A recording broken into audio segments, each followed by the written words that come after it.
जिल्हा परिषदेचे मुख्य कार्यकारी अधिकारी कुशल जैन यांच्या नावाचा गैरवापर करून अज्ञात व्यक्तीकडून बनावट मोबाईल नंबरवरून नागरिकांना मेसेज पाठविले जात असल्याची धक्कादायक बाब समोर आली आहे।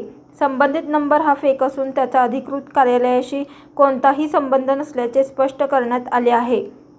व्हिएतनाम देशाच्या कोडसह +84 पासून सुरू होणारे या क्रमांकावरून hello, how are you doing, where are you at the moment अशा स्वरूपाचे संदेश पाठविले जात आहेत। या प्रकारामुळे नागरिकांमध्ये संभ्रम निर्माण होत असून सायबर फसवणुकीचा धोका वाढला आहे। प्रशासनाच्या वतीने नागरिकांना आवाहन करण्यात आले आहे की अशा प्रकारच्या अनोळखी किंवा संशयास्पद नंबरवरून येणाऱ्या मेसेजला कोणत्याही परिस्थितीत उत्तर देऊ नये, तसेच संबंधित नंबर तत्काळ ब्लॉक करून सायबर फसवणूक म्हणून रिपोर्ट करावा। सायबर गुन्हेगार अनेकदा अधिकारी, बँक कर्मचारी किंवा शासकीय व्यक्तींचा नावाचा वापर करून नागरिकांची वैयक्तिक माहिती मिळवण्याचा प्रयत्न करतात।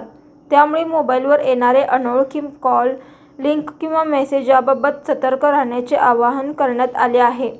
नागरिकांसाठी महत्त्वाचे आवाहन: अनोळखी आंतरराष्ट्रीय नंबरवर विश्वास ठेवू नका, कोणतीही वैयक्तिक माहिती शेअर करू नका, OTP, बँक माहिती किंवा लोकेशन पाठवू नका, संशयास्पद नंबर तात्काळ ब्लॉक करा, सायबर हेल्पलाईनकडे तक्रार नोंदवा। सायबर फसवणुकीचे प्रकार वाढत असल्याने नागरिकांनी अधिक सतर्क राहून अशा बनावट नंबरपासून सावध राहावे, असे प्रशासनाने स्पष्ट केले आहे। अशाच नवनवीन अपडेटसाठी जनता राज्य न्यूज चॅनलला सबस्क्राईब करा, लाईक करा आणि शेअर करायला विसरू नका।